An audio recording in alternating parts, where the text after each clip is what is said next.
আসসালামু আলাইকুম রহমতুল্লাহ বরাকাতুহু। আমরা চলে যাচ্ছি সেই বন্যাত্ম একেবারে গহীন জায়গাতে। এখন আছি নোয়াখালীর বেগমগঞ্জ তিতারকান্দি। দাঁড়াও ভাই, দাঁড়াও। এখান থেকে বড় গাড়ি দিয়ে আমরা নামাইছিলাম, নামানোর এক পর্যায়ে এখন ছোট গাড়ি দিয়ে আমরা যাচ্ছি আর কি গহীন থেকে গহীনে আমাদের মঞ্জুর ইসলাম নাদিম ভাইদের এলাকাতে। এলাকার নামটা বলে রামপুরে। এখানে মসজিদের সামনে আমরা সবগুলো একসাথে করেছি।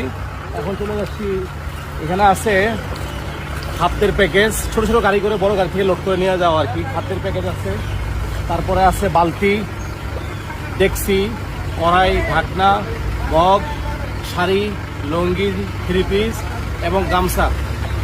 আল্লাহ তাআলা সবার এই সম্মিলিতভাবে পরিশ্রমকে কবুল করুক। দেশের মেহনতি মানুষের শ্রম, স্বেচ্ছাসেবক শ্রম, অবস্থিত তাকওয়া ফাউন্ডেশন। জাযাকুমুল্লাহ।